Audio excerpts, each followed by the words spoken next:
Welcome dear friends, আশা করি আপনারা ভালো আছেন আর সুস্থ আছেন।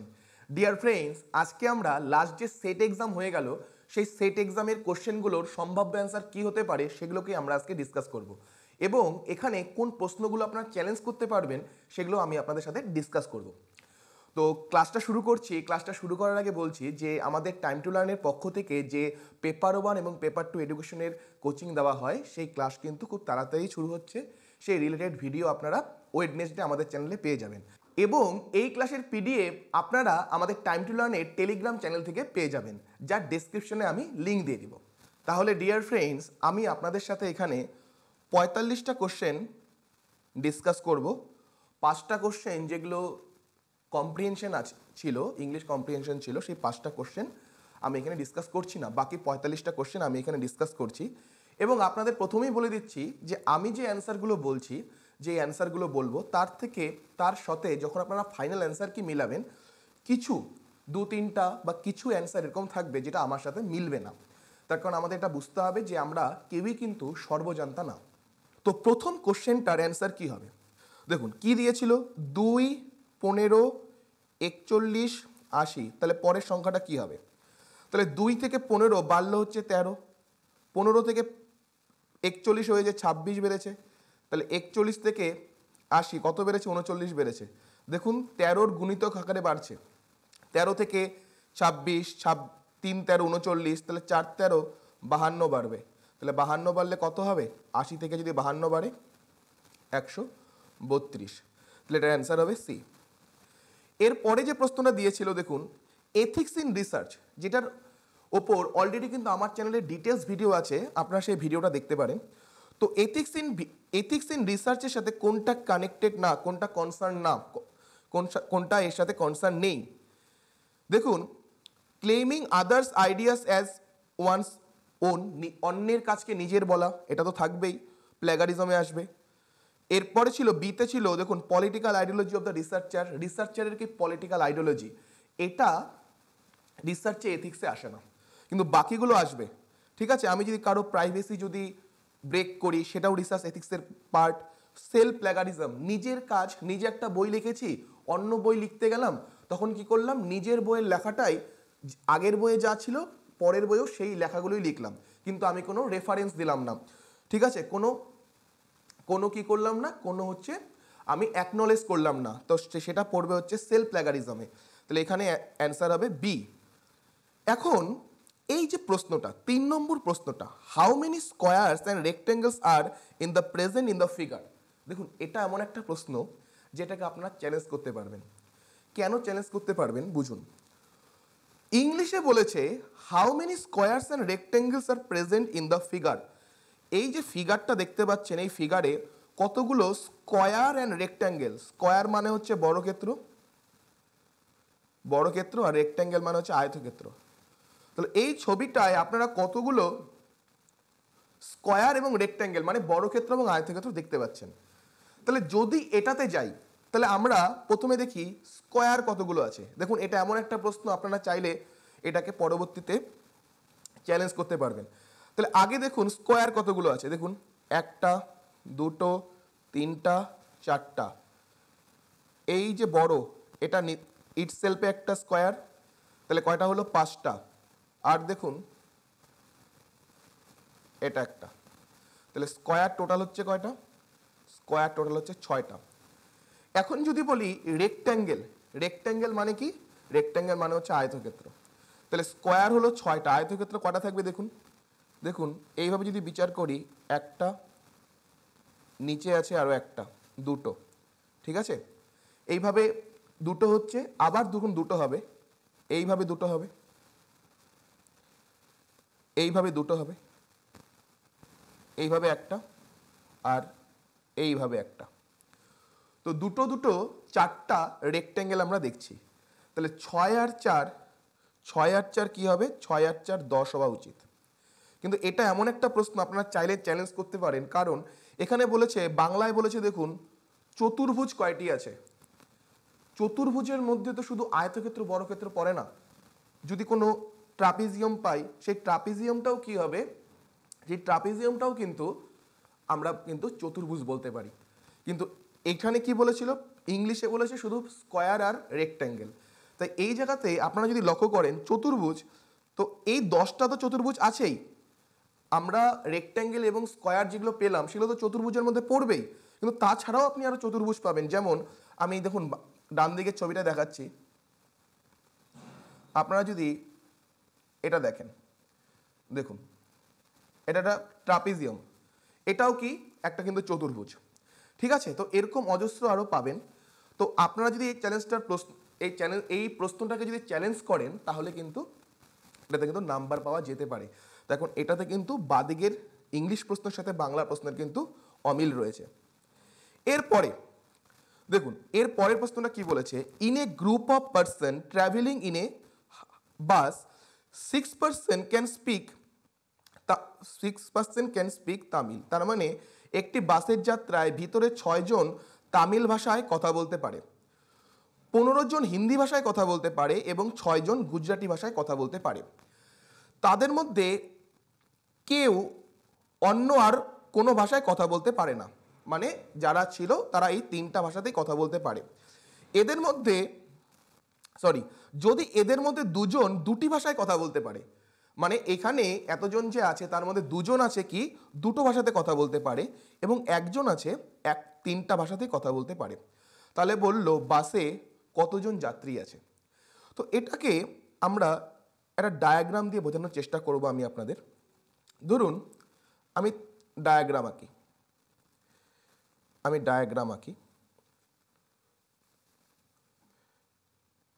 দেখুন ডায়াগ্রামটা দিয়ে বুঝুন।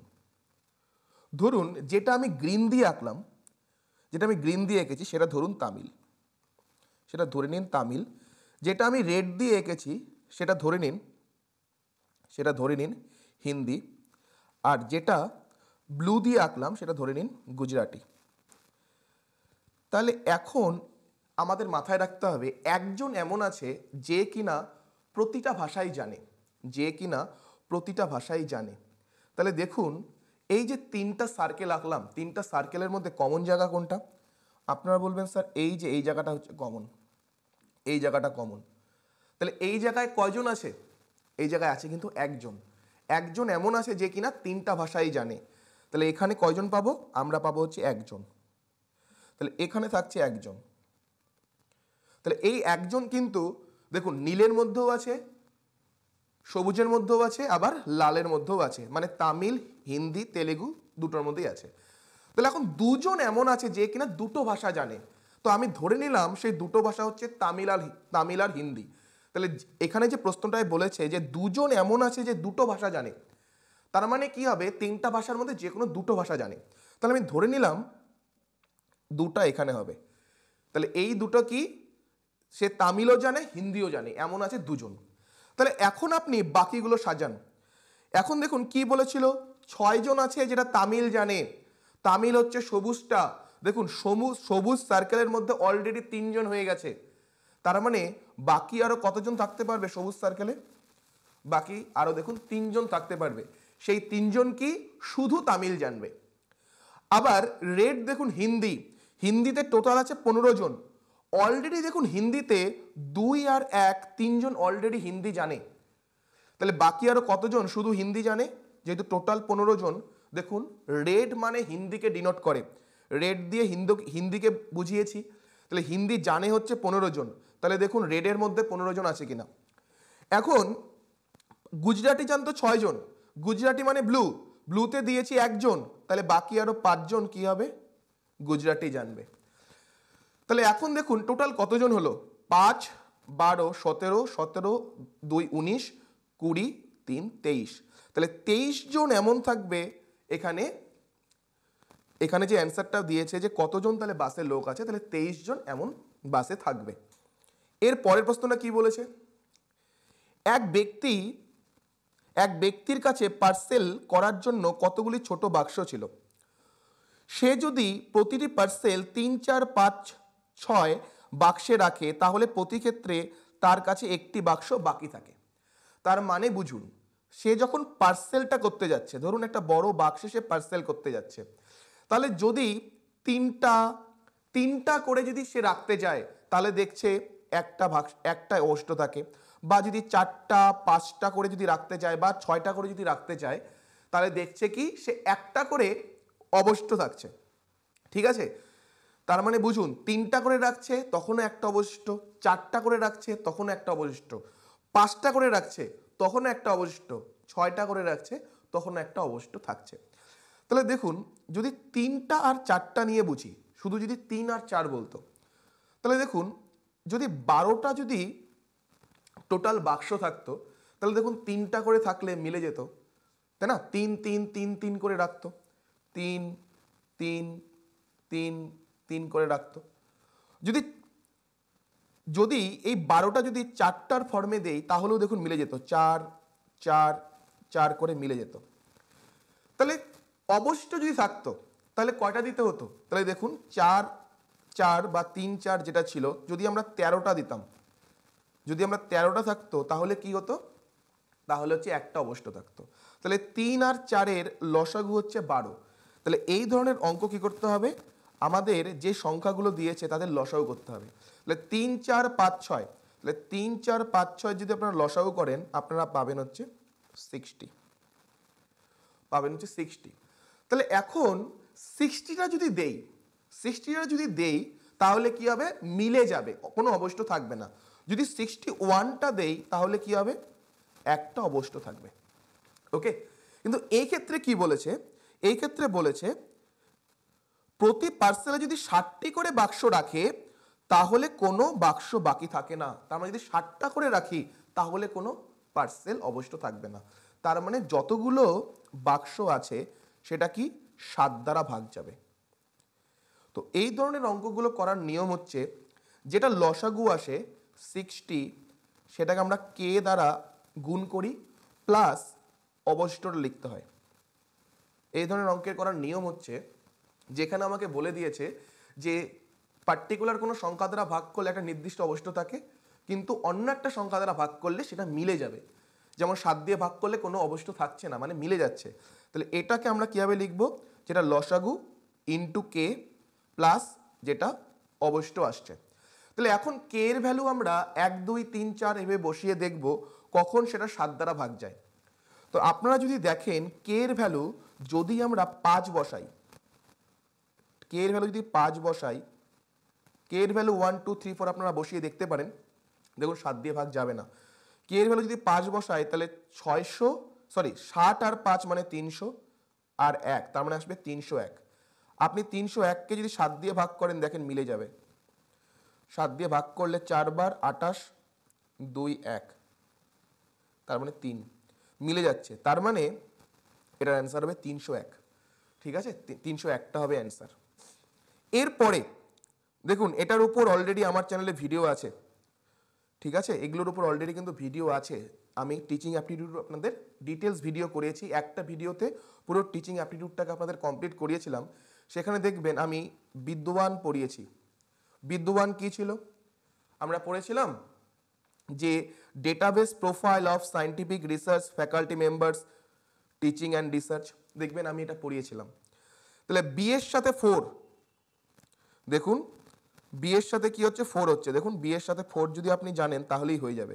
তার মানে এটা হবে ডি নম্বরটা অ্যান্সার। নেক্সট দেখুন, application of ICT in research ensure wide coverage and accessibility of required information through. তাহলে আইসিটি যদি আমি ওয়াইড এরিয়ায় যদি অ্যাক্সেস করতে চাই, এটাও পড়ানো প্রশ্ন, তাহলে সেটা কি হবে? Wide area network. এরপরে আছে কি? মাল সরবরাহকারী বিক্রেতা ক্রেতা ও বাণিজ্যিক সংস্থা ইত্যাদির বাণিজ্যিক সূচনা মজবুত এবং নিয়ন্ত্রণ করার জন্য ব্যক্তিগত মালিকানায় যে নেটওয়ার্ক কাজ করে তা হলো। তো এটা হচ্ছে এক্সট্রানেট, এটা হচ্ছে এক্সট্রানেট। এর পরের প্রশ্নটা, ইন্টারনেট অফ থিংস, এই যে টার্মটা প্রথম কয়েন করেছিলেন কেভিন অ্যাস্টন, কবে? এটা হচ্ছে 1999 সালে। এর পরের যে প্রশ্নটা আছে, কমিউনিকেশন প্রযুক্তি যেমন কম্পিউটার, স্মার্টফোন ও অন্যান্য ডিজিটাল যন্ত্রের সঙ্গে সদা সর্বদা সংযুক্ত থাকার অবস্থাকে বলা হয়। এটাকে কি বলা হয়? আপনার নর্মাল নেটে সার্চ করুন ডিজিটাল স্লেভারি নিয়ে সার্চ করুন, ঠিক আছে? দেখবেন এই যে কথাটা যেটা দেওয়া আছে ইংলিশে সেটাই চলে আসবে। তো এটার অ্যান্সার হবে ডি। এর পরের প্রশ্নটা দেখুন, টাইপস অফ রিসার্চ থেকে দিয়েছে কোনো রিসার্চ প্রবলেম এবং রিসার্চের মেথড। দেখুন রিসার্চ মেথডগুলো কি আছে? এথনোগ্রাফিক। এথনোগ্রাফিক মানে জানেন আপনারা, কোনো কালচারকে নিয়ে যখন আমরা কোনো রিসার্চ করি। তাহলে দেখুন এখানে যে আছে, এখানে কোনটা impact of education on social status of marginalise group, তাহলে এটা হচ্ছে এথনোগ্রাফিক রিসার্চ। তাহলে ডি এর সাথে 3, তার মানে হয় এ হবে বা ডি হবে। বাকিগুলো যদি লক্ষ্য করেন, effect of watching television on science achievement of 9th grade student, দেখুন এগুলো অলরেডি আমি পড়িয়েছি, আপনাদের চ্যানেলে ভিডিও রয়েছে। তাহলে এটা কী হবে? এটা হবে এক্সপোজ ফ্যাক্টর রিসার্চ। সি এর সাথে 2, সি এর সাথে 2 হচ্ছে এখানে, তাহলে এটা অ্যান্সার হবে ডি নম্বরটা। এরপরে সাম ব্রিক্স আর সিমেন্ট, অল সিমেন্ট আর স্যান্ড, তাহলে কনক্লুশন বলেছে। তাহলে এগুলো অলরেডি করানো হয়েছে ভেন ডায়াগ্রামের। দেখুন সাম ব্রিক্স আর সিমেন্ট, তাহলে এটাকে ধরলাম ব্রিক্স, এটাকে ধরলাম সিমেন্ট। পরে কি বললো? অল সিমেন্ট আর স্যান্ড, অল সিমেন্ট কি হবে? স্যান্ড হবে। ওকে, কনক্লুশন, নো ব্রিক্স আর স্যান্ড, কোনো ব্রিক স্যান্ড না, কিন্তু আমরা তো দেখছি এই যে ব্রিকের সামান্য পার্ট স্যান্ডে তো রয়ে গেল, তাহলে 1 নম্বরটা ভুল। 2 নম্বর বলেছে ব্রিক্স আর সিমেন্ট অ্যান্ড স্যান্ড, ব্রিক্স যেটা আছে সেটা কি হবে? সিমেন্ট অ্যান্ড স্যান্ড হবে। কিন্তু দেখুন তো এই যে পার্টটা, ব্রিক্সের এই যে পার্টটা, এটা তো সিমেন্টও না স্যান্ডও না, তার মানে দুটো কনক্লুশনে কি আছে? ভুল আছে, এর জন্য ডি নম্বরটা হবে সঠিক অ্যান্সার।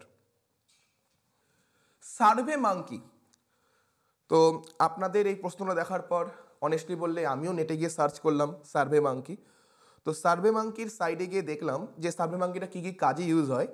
তো সেখানে যে ইউজ লেখা আছে, একটা ইউজ অবশ্যই লেখা আছে সার্ভে টেমপ্লেটস, ঠিক আছে? আপনারা চাইলে সেখানে গিয়ে দেখতে পারেন।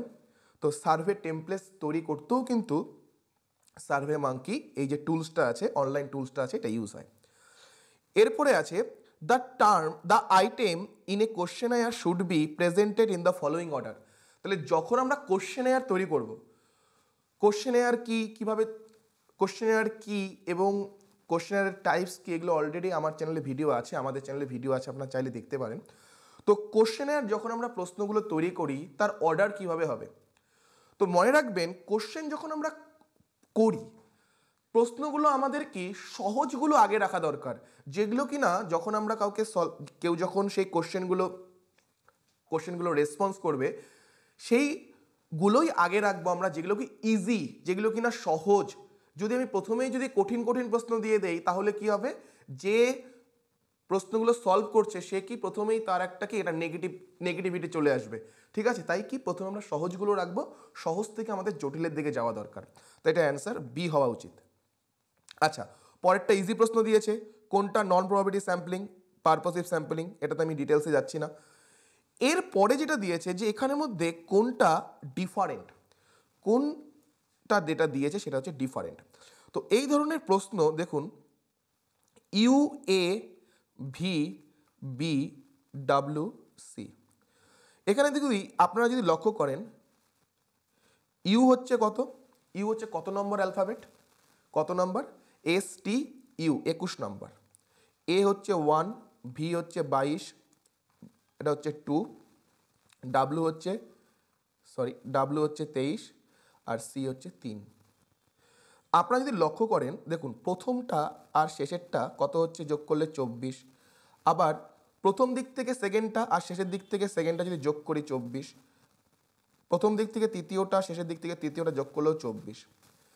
বাকিগুলো আপনারা যদি করে দেখেন এলোমেলো আছে, বাকিগুলো এই অর্ডারটা ফলো করছে না, একমাত্র 16 নম্বরটাই এই অর্ডারটা ফলো করছে, তাই এটা 16 এ নম্বর অপশনটাই এই অর্ডারটা ফলো করছে, তাই এটা এ হবে অ্যান্সার। 17 নম্বরটা দেখুন ইজি প্রশ্ন দিয়েছে, এটা 8, 27, 64, 125, 216, দেখুন কিউবগুলো দিয়েছে, এটা 2 এর কিউব, 3 এর কিউব, 4 এর কিউব, 5 এর কিউব, 6 এর কিউব 216, তাহলে 7 এর কিউব, 7 এর কিউব মানে 343 হবে অ্যান্সার। নেক্সট দেখুন 18 নাম্বার, যেটা 18 নম্বর প্রশ্ন দিয়েছে, তো এটা আমার যেটা মনে হয়েছে সেটাই আমি আপনাদের সাথে ডিসকাস করছি। তো এখানে যদি লক্ষ্য করেন, দেখুন এই যে ফিগারটা দেখতে পাচ্ছেন, এই ফিগারের মধ্যে 4 লেখা আছে। যদি খুব ভালো মতো লক্ষ্য করেন, এই ফিগারটার সাইড বাহু কয়টা? 4টা। একই রকম যদি আপনারা একদম রাইট হ্যান্ড সাইডে চলে যান, এই ফিগারটাতেও যদি দেখেন সাইড আছে 4টা। একদম নিচে যে ফিগারটা দেখুন, এটাতেও সাইড দেওয়া আছে 4টা। যদি উপরের ফিগারটা লক্ষ্য করেন, দেখুন উপরের ফিগারটায় সাইড আছে 3টা। এর জন্য দেখুন তার ভিতরে 3 দেওয়া আছে, তার ভিতরে হচ্ছে 3 দেওয়া আছে। ঠিক আছে, উপরের ফিগারটা, একদম উপরের ফিগারটা দেখুন, একদম উপরের ফিগারটায় 3টা সাইড 3 দেওয়া। তো এই দিক থেকে যদি বিচার করি, যেই কোশ্চেন মার্কটা দিয়েছে তার অ্যান্সার 5 হওয়া উচিত। ঠিক আছে, অন্য কিছু দিলে আপনারা চ্যালেঞ্জ করতে পারেন। কেন? দেখুন একটা সাইড, দুটো সাইড, 3টা সাইড, 4টা সাইড, 5টা সাইড, যেই এরিয়াটা দিয়েছে তার 5টা সাইড রয়েছে, সেই হিসাবে 5 হওয়া উচিত সঠিক অ্যান্সার। এই কোশ্চেনে যদি অন্য অ্যান্সার দেয়, আপনারা এই লজিক দিয়ে এটাকে চ্যালেঞ্জ করতে পারেন। এরপরে আছে মেনশন, মেনশনকে বলেছে LNETTNO দিয়েছে, তাহলে প্যাটার্ন কি হবে? এটাও এমন একটা প্রশ্ন যার মধ্যে সামান্য ত্রুটি রয়েছে।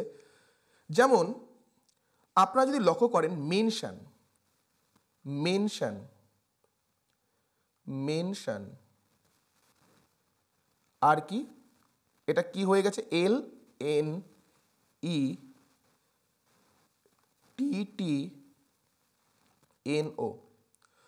যদি লক্ষ্য করেন, দেখুন এমটা 1 কমেছে, এমটা সরি IJKL M 1 কমে গেছে। আর দেখুন EN, দেখুন ENটা ইন্টারচেঞ্জ হয়েছে। একই রকম যদি লক্ষ্য করেন, লাস্টে যে ON আছে, ONটাও ইন্টারচেঞ্জ হয়েছে। দেখুন প্রথমেরটা শেষে, শেষেরটা প্রথমে। তাহলে এই হিসাবে যদি বলতে চান, তাহলে প্যাটার্ন কি হবে? PATTERN। তাহলে পি এর আগে কি? পি এর আগে কি আসে? ও আসে। তাহলে ও আর টি কি হবে? ইন্টারচেঞ্জ হবে, TA। শেষেরটাও ইন্টারচেঞ্জ হবে, NR। তাহলে এই হিসাবে কি হওয়া উচিত? এই হিসাবে হওয়া উচিত হচ্ছে আমাদের সি নম্বরটা অ্যান্সার। দেখুন লাস্টে NR, ও দিয়ে শুরু, আর লাস্টে NR এটাতেই আছে। এখন দেখুন তাহলে মাঝখানে বাকি থাকলো TE, তাহলে TE-কে যদি উল্টে দেই তাহলে ET হবে। দেখুন এখানে ET রয়েছে। তাহলে কথা হলো যে স্যার তাহলে ভুলটা কোথায় গেল? ত্রুটিটা কি বললেন? তাহলে ত্রুটিটা হচ্ছে, দেখুন এখানে TI দেওয়া ছিল, মেনশনের ক্ষেত্রে TI দেওয়া ছিল, কিন্তু যখন এটা কনভার্ট হয়েছে TT দিয়েছে। তো হয়তো এটা TT হতো না, এটা IT হতো। ঠিক আছে, IT হতো, প্রথমটা I হতো, পরেরটা T হতো। তো যাই হোক, তো এটা অ্যান্সার সম্ভবত সি দেখবেন সঠিক অ্যান্সার দিবে। এর পরের প্রশ্ন, find the missing character from the given response. কি হবে মিসিং ক্যারেক্টারটা?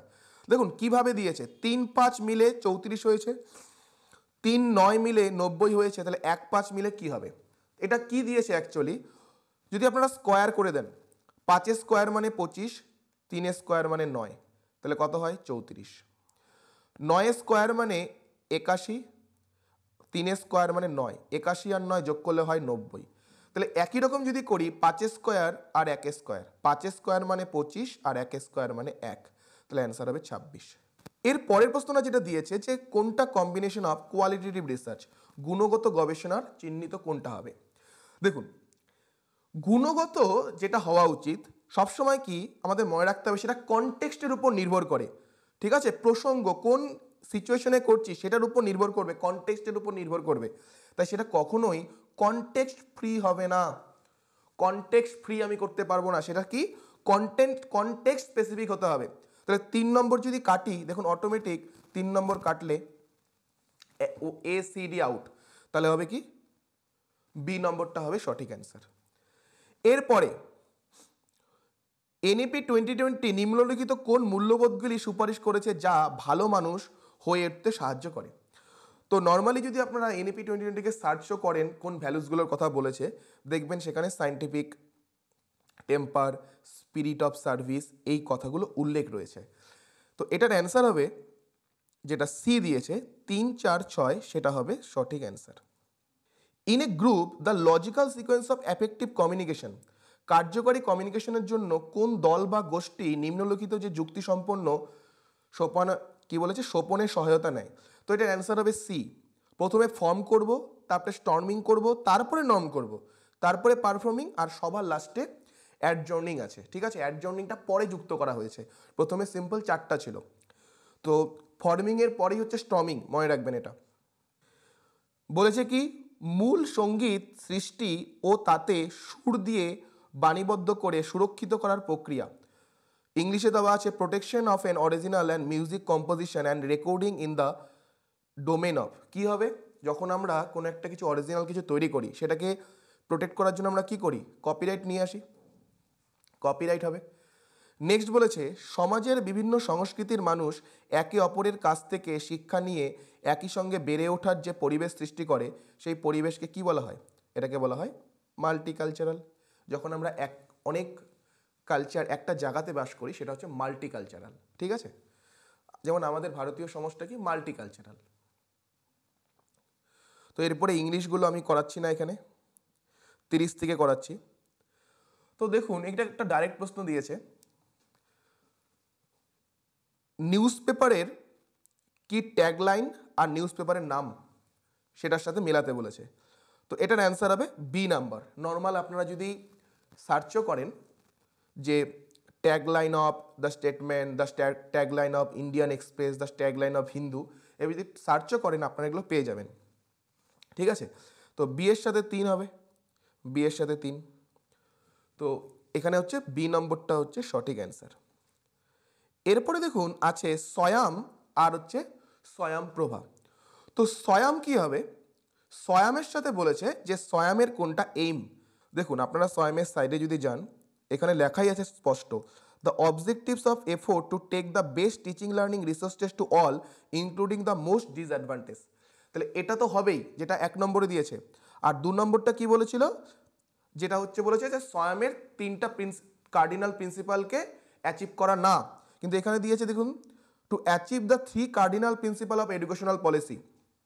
সেই 3টা কি, অ্যাক্সেস, ইকুইটি আর হচ্ছে কোয়ালিটি। অ্যাক্সেস, ইকুইটি আর হচ্ছে কোয়ালিটি। তো এখানে দেখুন 1 নম্বরটা হবে, কিন্তু এটা হবে না। এখানে বলছে 3টা কার্ডিনাল প্রিন্সিপালকে অ্যাকমপ্লিশ করা না, তাহলে এটা হবে না। তার মানে এটা হবে কি 1 ইজ কারেক্ট, 2 ইজ ইনকারেক্ট। এটা হবে সঠিক অ্যান্সার। দীক্ষা, স্বয়াম, স্বয়ংপ্রভা, ই পাঠশালা। তো এটার অ্যান্সার হবে কি, স্বয়াম হচ্ছে আমরা জানি স্বয়াম কিসের জন্য, মুক্স প্ল্যাটফর্ম।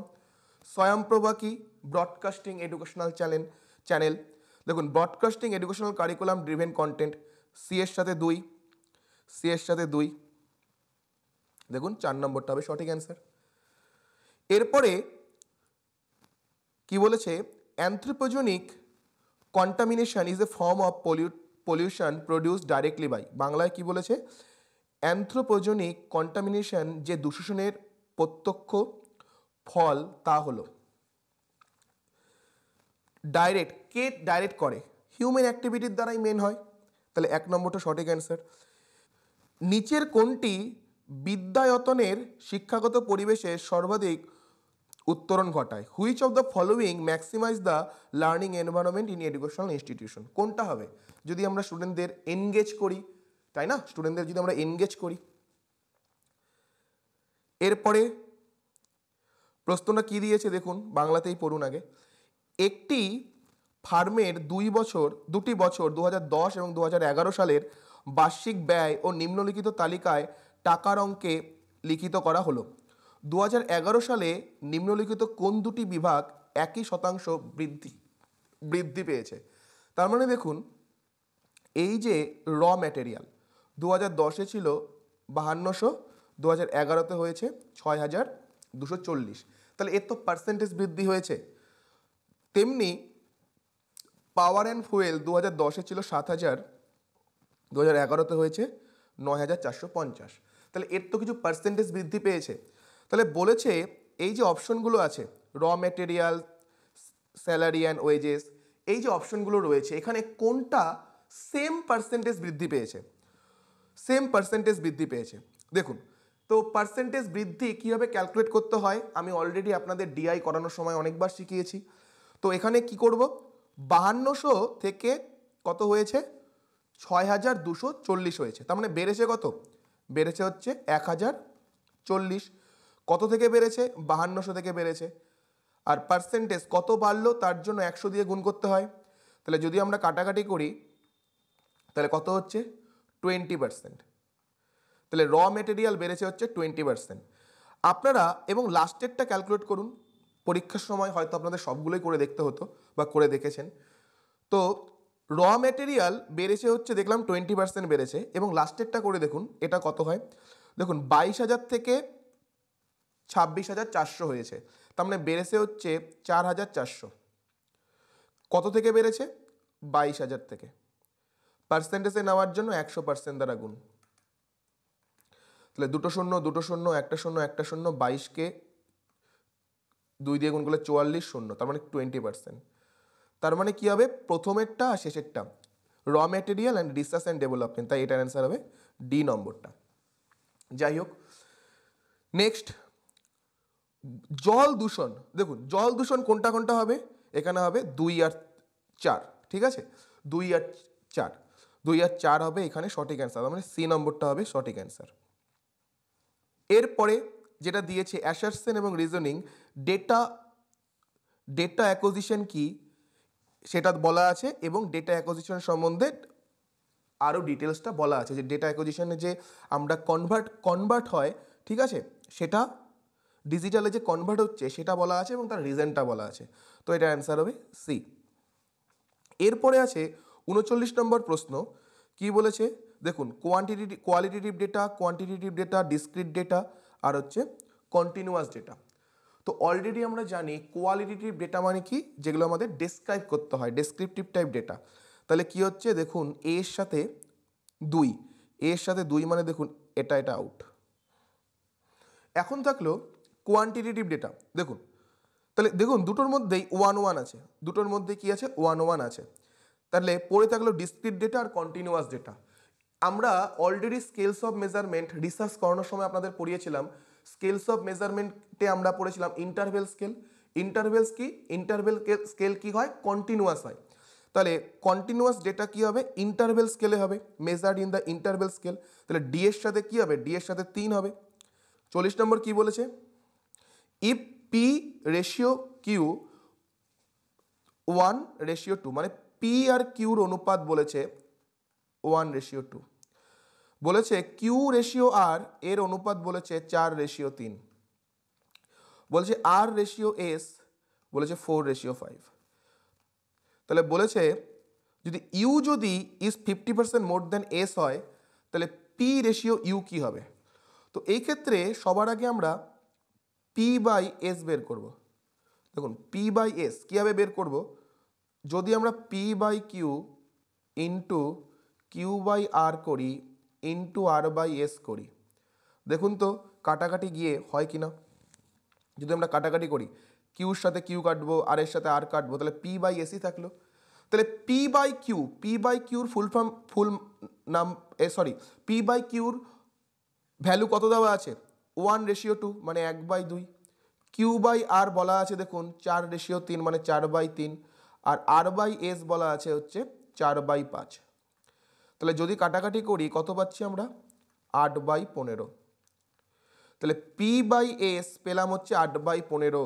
তার মানে পি এর ভ্যালু যদি 8 হয়, তাহলে এস এর ভ্যালু কত, এস এর ভ্যালু হচ্ছে 15। পি এর ভ্যালু 8 যদি হয় তাহলে এস এর ভ্যালু 15। এখন বলেছে আমাকে যে পি রেশিও ইউ, তাহলে ইউর ভ্যালু বার করতে হবে। আমাদের কি বলেছে, U is 50% more than S, মানে এস এর থেকে 50% বেশি। ইউর ভ্যালু কি বলেছে, ইউর ভ্যালু এস এর থেকে 50% বেশি। তার মানে এস এর 50% বেশি, তাহলে এস এর 50% বেশি, তাহলে এস এর 50% কত, এস এর 50% কত হবে 15, 50% মানে কি 50/100, তাহলে 15/2 বেশি, তাহলে ইউর ভ্যালু কি এস এর থেকে, এস এর 50% বেশি, মানে এস এর যা ভ্যালু তার থেকে 50% বেশি, তাহলে এস এর ভ্যালু 15, তার 50% বেশি, মানে 15/2 বেশি। তার মানে কত পেলাম আমরা, যদি এটাকে আমরা করি 30 আর 15 যোগ করলে হচ্ছে 45/2, তাহলে ইউর ভ্যালু পেলাম হচ্ছে 45/2। তাহলে আমাকে কি বের করতে বলেছিল, পি রেশিও ইউ, তাহলে পি কত, দেখুন পি পেয়েছি 8, তাহলে পি পেয়েছি 8 আর ইউ পেলাম কত, ইউ পেলাম হচ্ছে 45/2, এটা পেলাম হচ্ছে 45/2, তাহলে 2 দিয়ে যদি প্রত্যেককে গুণ করে দেই তাহলে 8 × 2 = 16, আর এখানে 2 2 কাটাকাটি চলে যাবে, হবে 45, তাহলে অ্যান্সার হবে হচ্ছে ডি নাম্বারটা। এর পরের প্রশ্নটা দেখুন, এর পরের প্রশ্নটা কি বলেছে, একটি মহাবিদ্যালয়ে 5 বছরের জন্য পুরুষ ও মহিলার শিক্ষার্থীর অনুপাতটি নিম্নলিখিত লেখচিত্রে চিহ্নিত করা হয়েছে। তার মানে যদি আমরা দিই 2008, 2009 এইভাবে যে 5 বছরের সময়কাল, দেখুন 2008-এ ডেটাটা কী দেওয়া আছে 2.5, তার মানে 2008 সালে মেল ফিমেলের রেশিও কত ছিল 2.5, আবার 2009 সালে কত, 2009 সালে দেখুন এখানে, তার মানে রেশিওটা কত হবে 2009 সালে মেল রেশিও ফিমেল কত হচ্ছে পুরো 3। তাহলে অঙ্কটা কি বলেছে, 2009 সালে মহিলা শিক্ষার্থীর সংখ্যা দ্বিগুণ হলে, 2009 সালে মহিলা শিক্ষার্থীর সংখ্যা দ্বিগুণ হলে, তার মানে 2009 সালে কি হয়েছে, মহিলা শিক্ষার্থী দ্বিগুণ হয়ে গেছে, আগের বছর যা ছিল 2008-এ যা ছিল তার থেকে দ্বিগুণ হয়ে গেছে। 2009 সালে পুরুষ শিক্ষার্থীর সংখ্যা কত শতাংশ বৃদ্ধি পেয়েছে, তাহলে পুরুষ শিক্ষার্থী কত শতাংশ বৃদ্ধি পেয়েছে এটা আমাদের বের করতে বলেছে। তাহলে অঙ্কটাকে আমরা কিভাবে করব, আমি সহজভাবে করানোর চেষ্টা করছি। দেখুন 2008 সালে 2.5 বলেছে, তাহলে 2.5 মানে কি, যদি পয়েন্ট যদি তুলে দেই 10, 5 দিয়ে কাটাকাটি করলে 5, 5 দিয়ে কাটাকাটি করলে 2, তাহলে 5/2, তার মানে 2008 সালে আমরা বলতে পারি মেল আর ফিমেলের রেশিও কত ছিল 5:2, 5:2, তার মানে 5 জন যদি মেল থাকে 2 জন ফিমেল ছিল। 2009 সালে অনুপাতটা কি 3 আছে, 2009 সালে অনুপাতটা কি হবে, 2009 সালে অনুপাতটা কি হবে 3 হয়েছে, তাহলে 3-এর নিচে মনে মনে 1 আছে, তাহলে অনুপাতটা কি 3:1, তার মানে 3 জন যদি ছেলে থাকে 1 জন মেয়ে থাকবে, 3:1। এখন যেটা বলেছিল 2008 থেকে 2009-এ মহিলার সংখ্যা 2 গুণ বেড়ে গেছে, 2 গুণ বেড়েছে, তার মানে 2008 সালে যদি 2 জন থাকে, 2008 সালে যদি 2 জন থাকে তাহলে 2009-এ কত হতে হবে 4 জন হতে হবে, তাই তো, কিন্তু এখানে কত আছে দেখুন 1 আছে, তাহলে আমার টার্গেট হলো 2009 সালে যে ফিমেলটা আছে সেটাকে 4 করা, তার কারণ 2008-এ 2 ছিল, তাহলে এটাকে 4 করতে হবে, তাহলে 4 করতে গেলে কি করতে হচ্ছে 2009-এ যে 1 আছে 4 দিয়ে গুণ করতে হবে, তাহলে যদি 4 দিয়ে গুণ করি তাহলে কত হবে 12:4। দেখুন অনুপাতটা কিন্তু 3:1ই থাকলো, আমাকে মাথায় রাখতে হবে অনুপাত যেন চেঞ্জ হয়ে না যায়, অনুপাতটা যেমন 3:1 ছিল সেটাই যেন থাকে। তাহলে দেখুন 5 থেকে মহিলা কি হয়েছে 4 হয়েছে, ডবল হয়েছে, মিলে গেল। ছেলেরা কি হয়েছে 5 থেকে 12 হয়েছে, 5 থেকে 12 হয়েছে, তার মানে কত বাড়লো, আপনারা বলবেন 7 বাড়লো স্যার, 5 থেকে 12 মানে 7 বেড়েছে, কত থেকে বেড়েছে 5 থেকে না 12 থেকে, 5 থেকে বেড়েছে, আর পার্সেন্টেজে নেওয়ার জন্য 100% দ্বারা গুণ, তাহলে করলে কত হচ্ছে 20, তাহলে অ্যান্সার হবে 140%, তাহলে এটা অ্যান্সার হওয়া উচিত 140%। এরপরে 42 নম্বরটা দেখুন কি বলেছে, moving from concrete to abstract thinking social, তো মূর্ত চিন্তন থেকে বিমূর্ত কার সাথে যুক্ত, পিঁয়াজের তত্ত্বের সাথে যুক্ত, তার মানে এটা কগনিটিভের সাথে যুক্ত হবে, তাহলে এর সাথে 2 দেখুন আছে সি আর ডিতে। আচ্ছা এরপরে কি বলছে বি নম্বর, in the process of establishing sense of personal identity. Personal identity Erik এরিকসনের থিওরি কার সাথে যুক্ত? আমাদের সোশ্যাল ডেভেলপমেন্টের সাথে যুক্ত। ওকে, তাহলে বি এর সাথে এক, বি এর সাথে এক এখানে আছে, তার মানে 4 নম্বরটা সঠিক অ্যান্সার। ওকে, এরপরে যেটা দিয়েছে, মানব জাতির মঙ্গল বিধান, সামাজিক সততা, পরিবেশগত বিপন্নতা, ঝুঁকি হ্রাস ও বাস্তুতান্ত্রিক ঘাটতি ক্রমক্ষয় নিম্নলিখিত যে ধারণার সাথে যুক্ত তাকে কি বলা হয়? মনে রাখবেন, এটা বলা হয় গ্রিন ইকোনমি। এরপরে সাইলেন্ট স্প্রিং এর অথার হচ্ছে ডি নম্বর, রিচেল কার্সন। এরপরে কোনটা নন ফসিল ফুয়েল? নন ফসিল ফুয়েল কোনটা হবে? আমরা জানি ইউরেনিয়াম হচ্ছে এখানে নন ফসিল ফুয়েল। ইউরেনিয়ামটা কি? এখন যে আমরা বলছি যে নিউক্লিয়ার এনার্জির কথা বলছি, সেই নিউক্লিয়ার এনার্জির জন্য ইউরেনিয়াম প্রয়োজন। এরপর আছে 46 NEP 2020 যে সাধারণ শিক্ষা পর্ষদের কার্যকারিতা বিষয়ে নিম্নলিখিত বিষয়গুলির মধ্যে কোনটি সুপারিশ দিয়েছে? তো এটার অ্যান্সার হবে এ, একাডেমিক স্ট্যান্ডার্ড সেটিং। এরপরে obstacle which disorder the meaning of the messages in a communication are termed as. কমিউনিকেশনের মধ্যে নিহিত বার্তার অর্থকে যেসব প্রতিবন্ধক বিকৃত করে। অর্থকে যখন, মিনিংটাকে যখন বাধা দেবে সেটা কি হবে? মিনিংয়ের সাথে যুক্ত, মানে সেটা সিমেন্টিক হবে, সিমেন্টিক ব্যারিয়ার। এরপরে আছে প্রাক স্বাধীন ভারতবর্ষে বিশ্ববিদ্যালয়ের সমূহের মধ্যে কোনটি সর্বপ্রথম সামগ্রিক এবং মাল্টিডিসিপ্লিনারি শিক্ষা প্রদান করত? কোনটা? তো এটা অ্যান্সার হচ্ছে ইউনিভার্সিটি অফ ক্যালকাটা। 49 নম্বর, NAAC assessment and accreditation of general higher education institution refers two.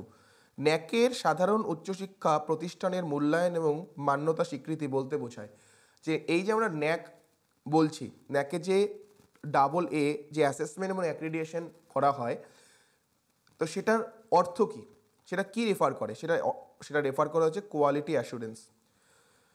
50 নম্বর, বয়স্ক শিক্ষার্থীদের মধ্যে গণতান্ত্রিক মূল্যবোধ বেঁধে দিতে নিম্নলিখিত কোন বিকল্পগুলির মধ্যে কোনটি সঠিক? তো এখানে আমার যেটা মনে হচ্ছে সেটা বি নম্বর হওয়া উচিত, ওপেন ডিসকাস ফোরাম। ঠিক আছে, ওপেনলি যদি আমরা ডিসকাস করি তাহলে আমরা আমাদের ডেমোক্রেটিক যে ফিলিংটা সেটা আসবে। তো ডিয়ার ফ্রেন্ডস, এটাই ছিল আজকের আমাদের ভিডিও। আপনারা কমেন্ট করবেন আপনাদের কতগুলো আমার সাথে মিললো মানেই যে আপনাদের সবগুলো ততগুলো হবে, হয়তো ফাইনালি হয়তো কিছু বেড়েও যাবে আশা করছি। তো ভিডিওটা কেমন লাগলো অবশ্যই কমেন্ট করে জানাবেন। ভিডিওটা যদি ভালো লেগে থাকে অবশ্যই ভিডিওটাকে লাইক করবেন, যার প্রয়োজন তার সাথে শেয়ার করবেন। এরকম আরও ভিডিও পেতে আমাদের চ্যানেলটাকে অবশ্যই সাবস্ক্রাইব করবেন। ভালো থাকবেন এবং সবাইকে ভালো রাখবেন। Thank you.